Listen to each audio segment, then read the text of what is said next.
L'édito de février, toujours pour cogiter, prend racine dans les titres des 3 derniers mois. Et voilà que cela me fait penser au travail. J'ai bien dit travail et non pas emploi. Les emplois, on en parle. Bien plus souvent d'ailleurs pour annoncer qu'on va en supprimer, ou qu'une énième entreprise fermera, ou va programmer son cortège de suppression d'emplois pour survivre. Et les salariés et leurs syndicats de le défendre, cet emploi, ou de tenter d'en limiter la casse. Et je pense au travail, que recouvre ce mot devenu presque désuet.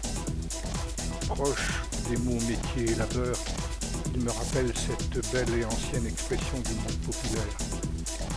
Du travail pour gagner sa vie.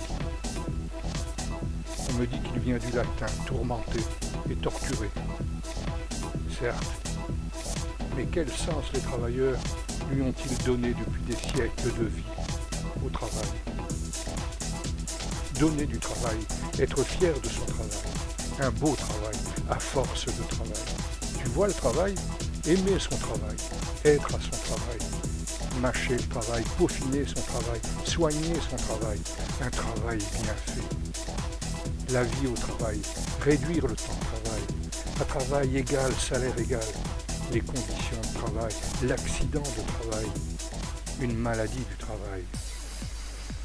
Perdre son travail, se tuer au travail, défendre son travail. Comment vivre son travail? Le travail de toute une vie. Elles sont légion, ces expressions qui ont donné du sens au travail, au-delà du coût du travail. L'emploi, c'est mathématique, c'est comptable, c'est statistique. On le crée et on le supprime. Mais tout cela ne fait pas la vie. Avez-vous écouté ceux qui vont perdre leur travail et ceux qui, depuis trop longtemps, n'en ont plus?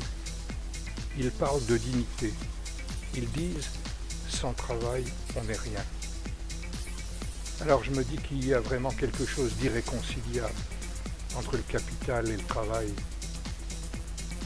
Par l'emploi, il achète notre force de travail, toujours au plus bas prix, en clamant que c'est un coût, comme une énergie, le pétrole et l'électricité. L'emploi, c'est le travail sans âme, sans éthique, sans valeur. Voilà pourquoi on peut le supprimer sans remords. Et je suis sûrement impertinent.